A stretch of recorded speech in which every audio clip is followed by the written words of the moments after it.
Hello friends, my name is Ram and welcome to my channel CAeasy. Today we are going to start with lecture 2 of business economics. In the previous lecture we understood what is economic theory, and today we are going to apply that economic theory and understanding business economics.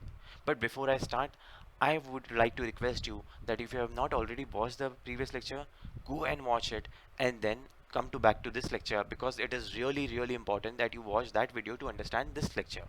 Shall we start? Chalo.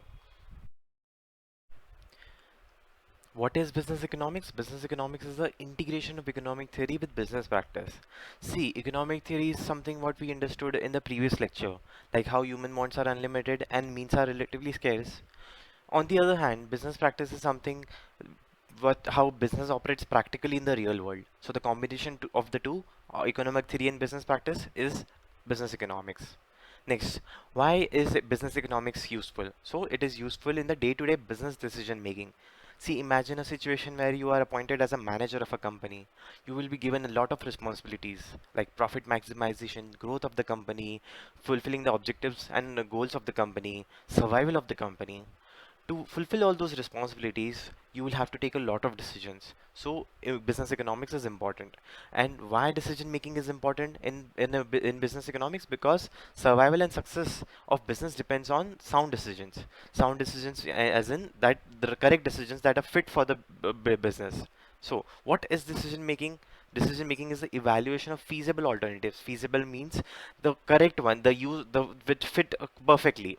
Okay, and first is evaluation of feasible alternatives. Next is selecting an appropriate alternative which the decision maker finds most suitable. So evaluation of feasible alternatives, and from all those alternatives, selecting the appropriate alternative which the decision maker feels suitable. So that is decision making.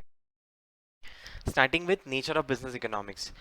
What is the nature of business economics? First 2 points are it is a science and it is an art. How is it a science? Let's understand. Science is a systemized body of knowledge which establishes cause and effect relationship.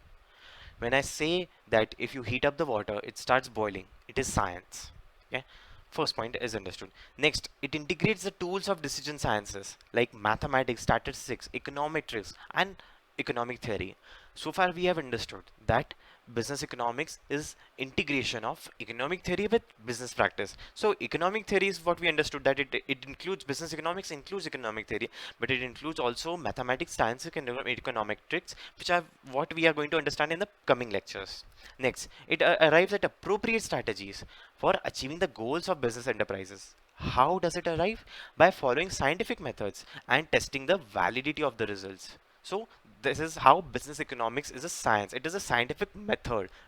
Okay, it is also an art. See, when I tell you that apply the concept when the example in the previous example, like boil the water, the heat up the water and it starts boiling. So arts is telling us that it is a practical application of the methods and principles for attainment of those objectives. So business economics is also an art because it practically applies the methods and principles to attain the business enterprise objectives. Okay. Next, in nature of business economics, third point is based on microeconomics. See, business economics is based on microeconomics. Why? Microeconomics tells us that it studies the behavior of only an individual or an organization. It is not concerned about the whole economic environment. It is studying only about one individual or one organization. So business economics itself tells us by itself it tells us by its name that it is focused on the only one business, the economics of that business. So that's why it is based on microeconomics. A very important point. It is only based on microeconomics, not micro and macro. What is the first point? A business manager is usually concerned with about achievement and predetermined objectives of organization. So business manager, he will be in the previous example also, he will be given a lot of responsibilities, and to fulfill those responsibilities he will have to uh, uh, will take a lot of decisions, and those decisions will concern only that organization and not the other organizations or not the whole economic environment. His decisions will be based only for his organization. Next, a manager wants to ensure long-term survival of and profit functioning of organization.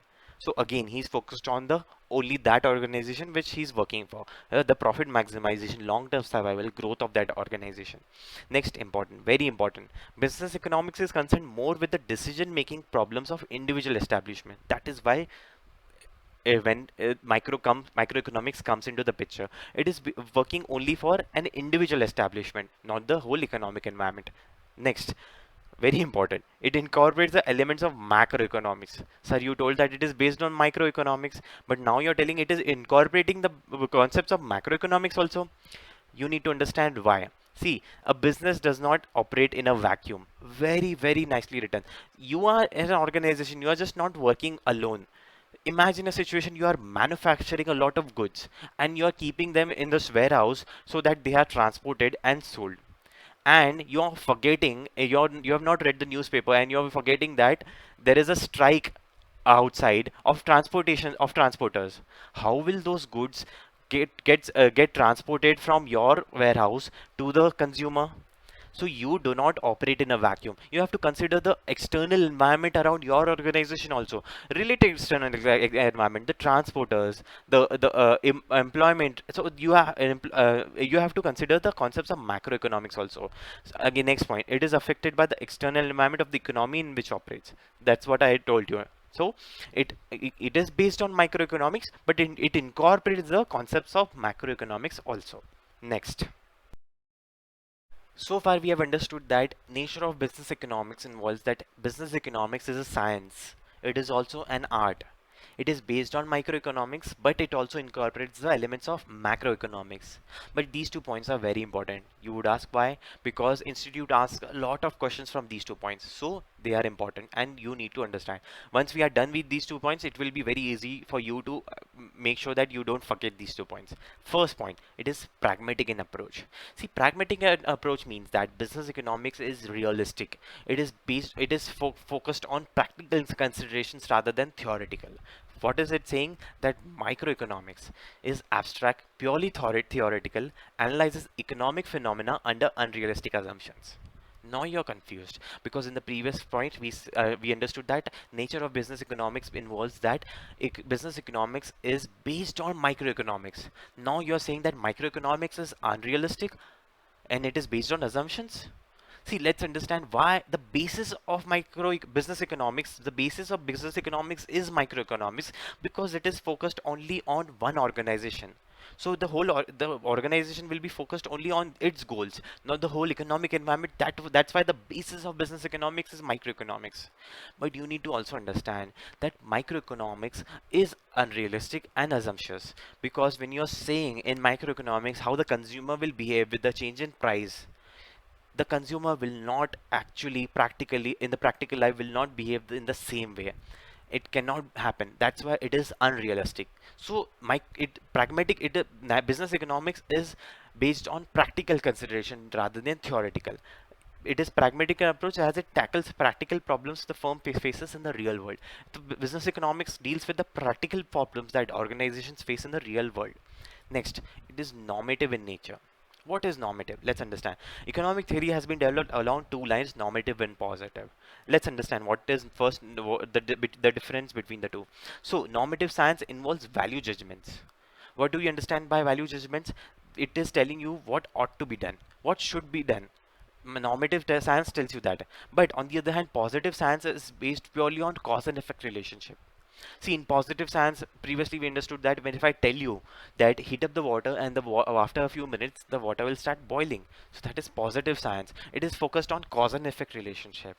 But on the other hand, normative science is based on value judgments.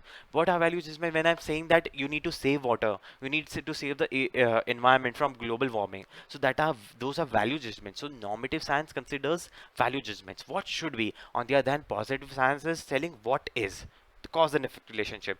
Normative science is prescriptive in nature, that it is telling you that what should be done, how it should be done. But on the other hand, positive science is descriptive in nature. It doesn't care what should be done, but it is focused on what is. It doesn't care what has to be done for the economic environment.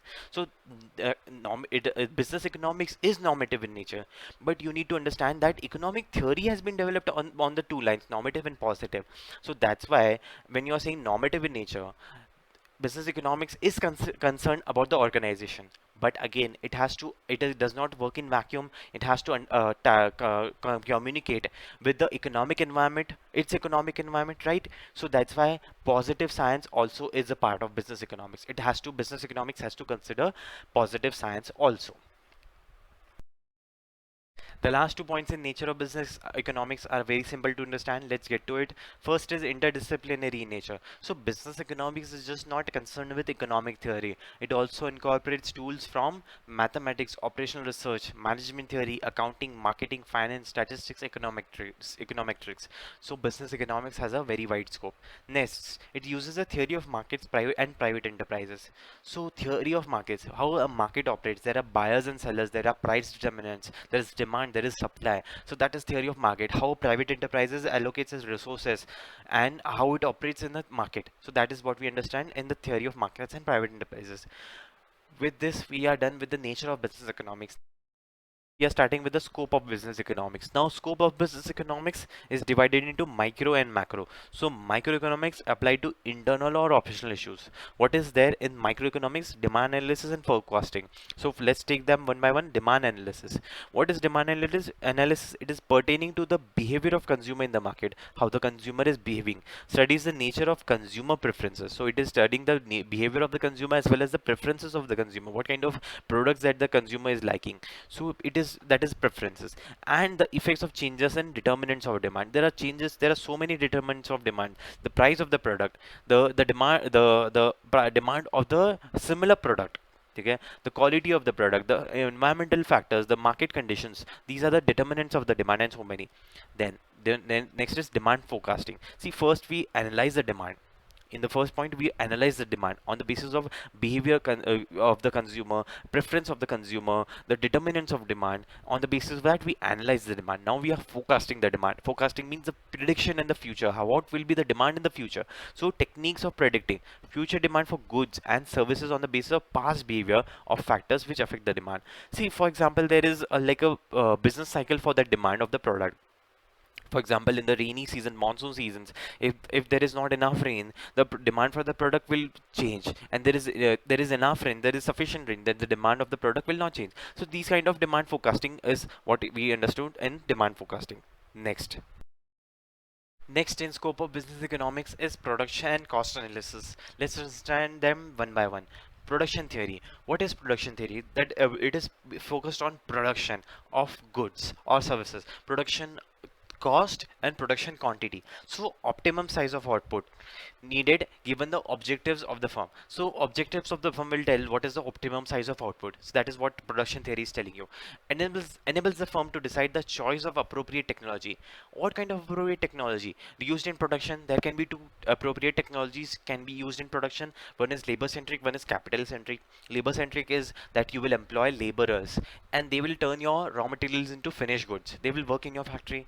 On the other hand, capital centric means that you will buy machines, install them in your factory, and you will put raw materials in the machines and they will process them and convert into finished goods. So there can be two kind of appropriate technologies depending on what are the objectives of the firm. Okay, what is the optimum size of output needed for the firm, and then only the firm will decide what is the appropriate technology to be used. And also selection of least cost input mix. See, production theory is focused not on maximization of profit, not on increasing the sales of the company. Production theory will help, definitely will help in the increase in profits, maximization of profits, but it is focused on reduction of cost. How it will maximize profits? By reduction of cost. So selection of least cost input mix to reduction of cost of production. This is what it means. And to for what? To achieve the technical efficiency, that the production cycle, the production system of the manufacturing company is efficiently, technically efficient. Okay, next, cost analysis. Again, it is focused on cost, reduction of cost. It will help in maximization of profits. What does it tell? Enables the firm to recognize behavior of cost. How? What is the behavior of cost? When the variables such as output, time period, and size of plant change. See, for example, there is a cycle. There was a 6-month cycle of production. Now it is 3-month cycle. Next is size of the plant. When you are increasing the plant size, when you are adding on machineries, it is going to increase the cost. But how? there it is a variable. So how the behavior of the cost, how is it changing? Okay. Next, helps identify ways to maximize profit. Again, helps maximizing profit by producing the desired level of output at minimum possible cost. I will give you a very good example. See, you are manufacturing and there is inventory. There are goods that are already manufactured and are yet to be sold. So what do you do with those goods? You put them into a warehouse, and for that warehouse you have to pay rent. But you made a mistake. There was a demand of only 400 units of those goods, but you, instead of manufacturing only 400 units, you manufactured 1000 units. So there are 600 units sitting idle in that warehouse. Instead of manufacturing 400, you manufactured 1000. So what is happening? You have to pay rent of the warehouse. So it is increasing the cost of manufacturing. It is increasing the cost of handling the inventory. So it is not helping minimize the possible cost. It is if you had produced the desired level of output, the cost would have increased, or cost would have been stable. But now you are not able to sell those goods, the cost is increasing. That is what they are trying to say here. Next in scope of business economics is inventory management. See, in the previous example also we understood that unnecessarily keeping idle stocks in the warehouse will increase the cost. Same is here. To minimize the cost associated with maintaining inventory helps the firm maintain optimum stock of inventories. So optimum stock inventories is saying that what is the optimum quantity of output needed for the next cycle. Only that much is produced and kept as inventory, only to fulfill that kind of demand. Unnecessarily, if you're producing more and keeping it idle, it is increasing the cost of maintaining inventory. That is what they are telling you. Next, market structure and pricing policy. So what is market structure analysis? What is the structure of market? It is a competitive market. See, it provides information of nature and extension of competition with the firm, which the firms have to face. What kind of competition? How many competitors are there in the market? So that is what tells us more the market structure, the structure of the market. How many organizations are there in the market? Next, pricing theory. See, explains how prices are determined under different kinds of market conditions and assists the firm in framing suitable pricing policy. If you're in a situation, if you're in a market, there are so many competitors, then you will have to set a price of your product in competition with your competitors. If they are, what you will have to select a price which is somewhere very close to the price they have set. In case of monopoly, where there are no competitors, you are the only player in that market. You can set any price you want because you are the only seller. There is no competition. You are the only person who's selling that product. So in that case, you will decide a different kind of pricing. You will set a different kind of policy for price. Next, resource allocation, very important. Optimum utilization of available resources using advanced tools such as linear programming and such as linear programming. What are resource allocation? What are resources? See, laborers are resources. If you have hundreds of laborers in your manufacturing plant, how do you utilize them? How do you allocate them where they are required? So the resource allocation is optimum utilization. If you are paying them by an hour and they are just sitting idle because see a machinery is just broken down, they are not working, so you have to allocate them to something else. So that is resource allocation. Next in scope of business economics is theory of capital and investment decisions. Two things that you need to understand is in a business there will be risk and uncertainty. There cannot be a guarantee of profits. Might be losses. That's why risk and uncertainty. And other thing that there is a lot of decision making involved. So, theory of capital and investment decisions, what do we learn? It provides scientific criteria for choice of investment projects. See, investment projects, there can be multiple projects in front of you where you can invest your capital, limited amount of capital. So you will have to decide where to invest and how much to invest. Next, and in assessment of efficiency of capital. So it provides scientific criteria in assessment of efficiency of capital. What is efficiency of capital? Efficiency of capital means the return on capital, how the capital is performing. How the capital is performing means what are the returns that it is giving. See, it doesn't have any concern with the risk and uncertainty involved, but only and only on the returns. Next, theory of capital and investment decision tells us that supports decision making on allocation of scarce capital among competing users of funds. See, there are so many uses that there are so many uses with the capital you have. You can invest in fixed deposit or you can start a new business. But in case of fixed deposits, there will be certainty of fixed returns and low risk. But on the other hand, when you invest in a business, there is no guarantee, no certainty of profits, but there can be huge profits or huge losses. Where to invest? So you will allocate the scarce amount of capital you have in your hand. So that for that you need to make decision making. Next, profit analysis. What is profit analysis? It guides the firm in measurement and management of profits under conditions of uncertainty. See, there can be changes in prices, there can be changes in market conditions, there can be changes in demand of the product. So the profit analysis is important here because it measures and manages the profits in uncertain conditions. Also, it is very useful in future planning of profit. Okay. Next, risk and uncertainty analysis. Again, here decision making is involved. Helps the business firm in arriving efficient decision making, and in formulating plans on the basis of past, current, and future data. So past data, current information, and future prediction. So you have a past data in your hand, whatever has happened with in the business so far. You have current information that what are the market conditions in front of you, and you are predicting something in future that this kind of changes will happen in the future. So with all these three data, you make a decision of how the business firm is arriving at efficient decision and formulating plans on the basis of past data, current information, and future prediction. So these three information help you in deciding about the business.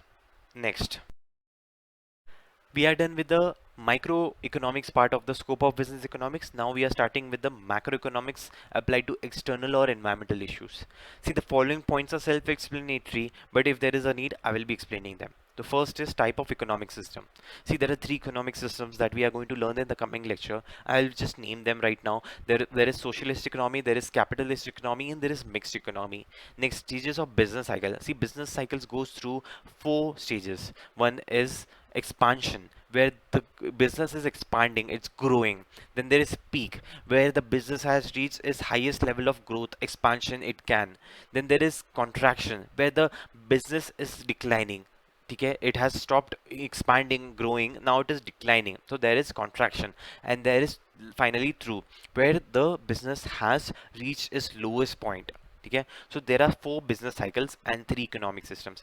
All these points that we are going to discuss are a macro level, not micro level. So these are external factors to the organization. Then third, general trends, national income, employment, prices, savings, and investment. We have already learned this in the previous lecture. I don't need to repeat them. So these are macro components of economic theory. Next, government's economic policy like industrial policy, competition, fiscal policy, trade policy, globalization policy.